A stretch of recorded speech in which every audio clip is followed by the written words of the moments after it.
going to be out?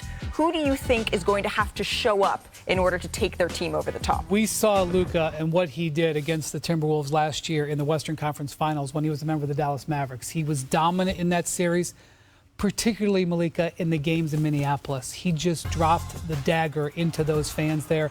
They tried a couple of different strategies against him. When Rudy Gobert was put out him on the switches, he just feasted on them. So we'll see if they change up their strategy facing him with a different Lakers team. But I'm going to be honest with you. I am very interested in just watching Ant Edwards try to carry his team from being the underdog here. Last year, and I know it was not against the Lakers, I know that it was against the Mavericks, it was different.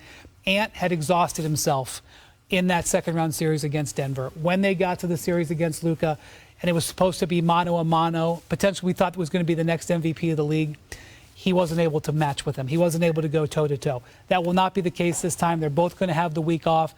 I want to see Ant Edwards. I think the Lakers are favored too. I agree with that, with the bookmakers on that.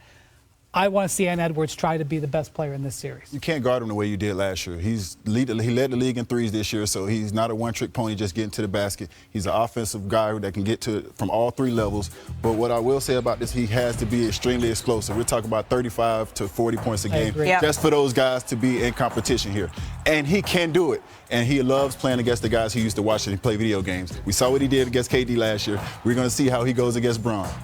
On the surface, though, Ant gets double-teamed a lot. I'm very curious how JJ starts to scheme for Anthony Edwards, because I think it's actually going to require a huge series out of Julius Randle. Well, I'm never going to try to go head-to-head on X's and O's, but what I suspect the Lakers will look at, put LeBron on one of the weaker offensive players that the Wolves put out there, whether it's Rudy Gobert or whether it's Jaden McDaniels, so you can shoot the threes and let him roam.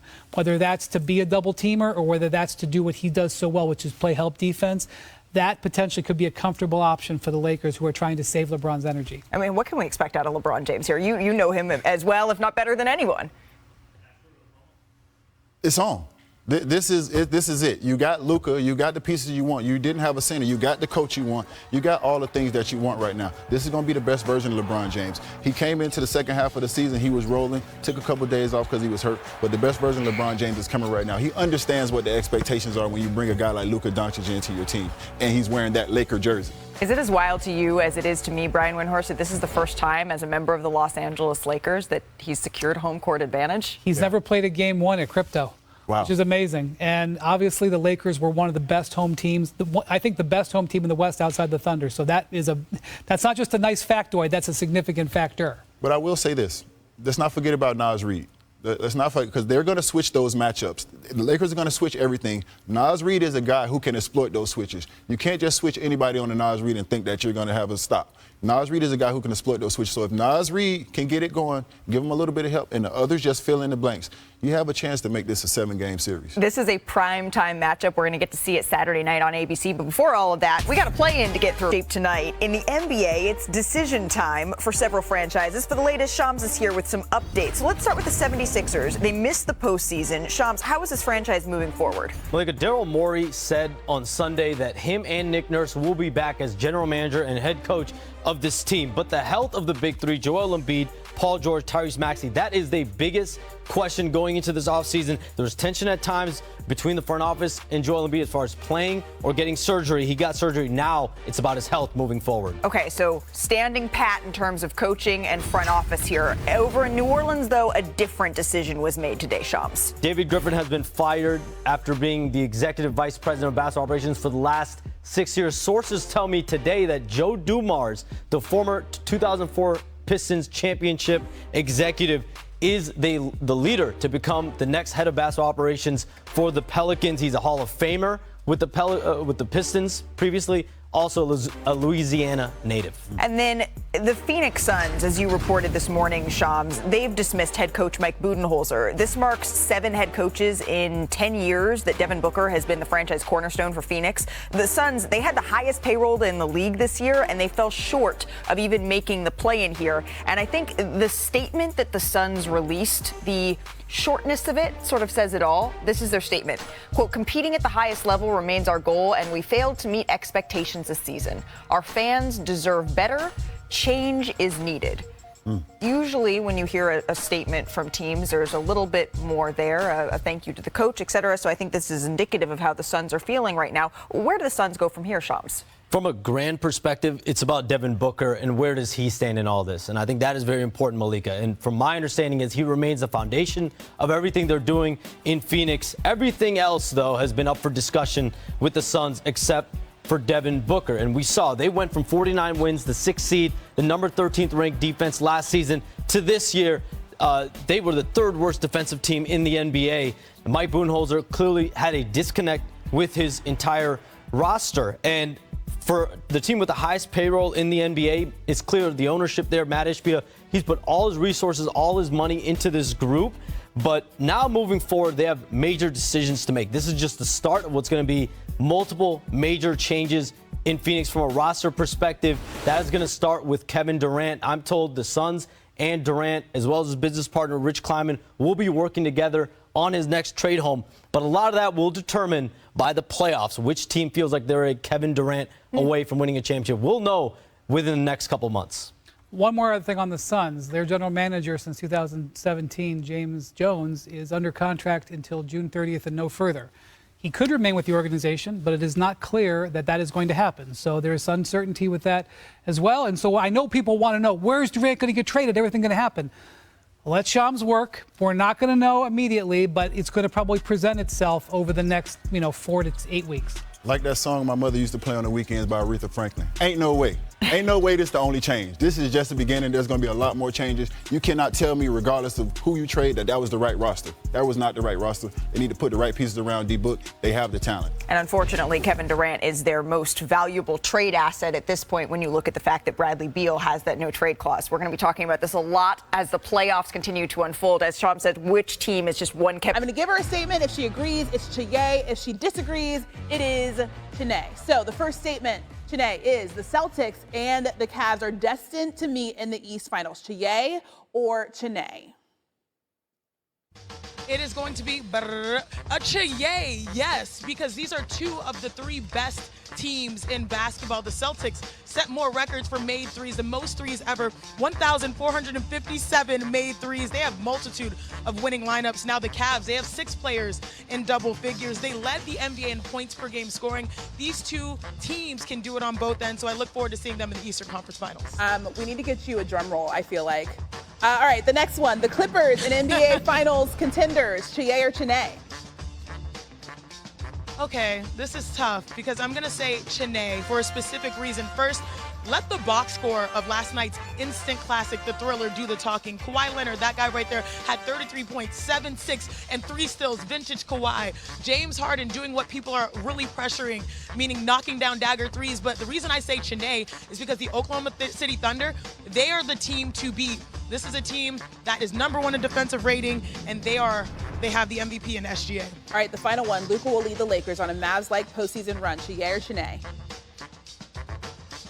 Look, I'm going to go Cheye because I'm feeling good. I'm here in New York at the WNBA draft, but more importantly because the numbers tell a tale. In April, Luka Doncic has averaged 32, 6, and 6 on 45% shooting from 3. People somehow are sleeping on LeBron James. LeBron is capable of doing some major damage. And of course, they have a big 3, most importantly with AR-15, Austin Reeves. Those 2 that you see right there are top in NBA history when it comes to postseason scoring, averaging, I think, Luka in the postseason 31, LeBron 28. You're going to get buckets from those 2, but Luka definitely has potential to lead the way. All I know is if the Lakers end up winning the Western Conference, the Mavs will be sick. At least Mavs fans, to say the least. All right, can't wait for the postseason. We'll have to do many wellness checks on Dallas. Checking in on Dallas. Chiney,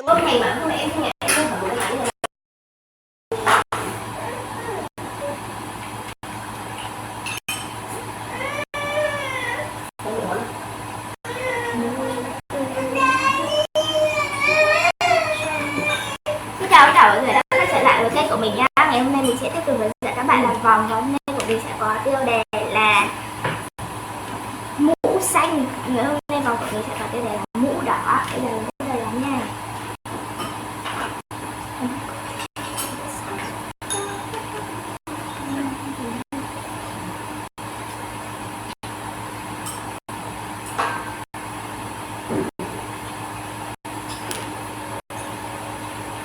Anh nhớ tên thầy mà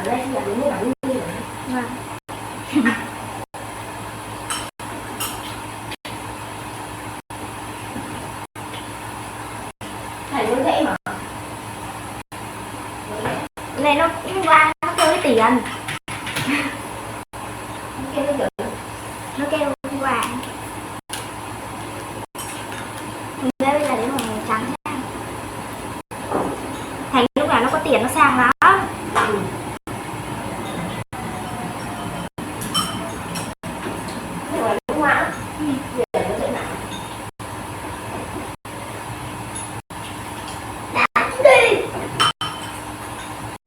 Được cái giao diện hơi khó chịu tí rồi.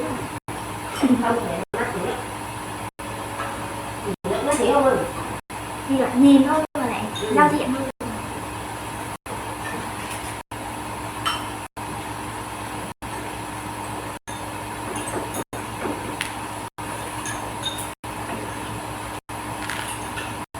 Lấy đây hai màu rồi.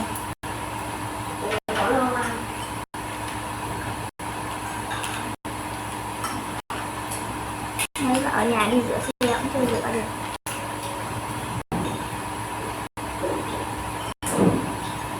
Và chị làm đi dắt xe ra nhà rồi. 2 ngày trên đầu gõ rửa cho. Không bắt đầu này. Nhà Nam á. Ở nhà anh Phương luôn. Nhà Nam rửa không đâu người cũng sẽ làm.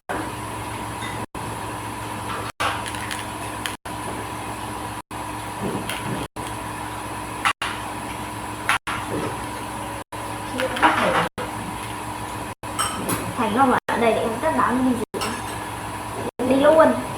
Nghe được Thành nữa.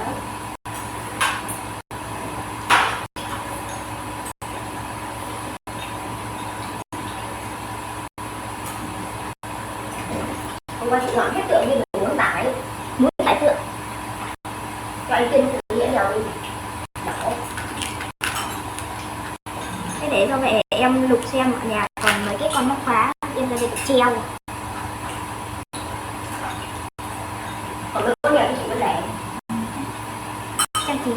À, lần trước em thấy anh Kiên mua cái lọ sơn bóng á, em ra sơn là cho nó giữ màu. Vâng. Anh Kiên đi mua rồi lần đấy là anh Kiên bảo là cứ tô đi xong hết anh lại sơn màu vào để tô tiếp, nhưng mà không ngờ là sơn là nó không tô được nữa, nó bóng rồi không thấm màu đâu.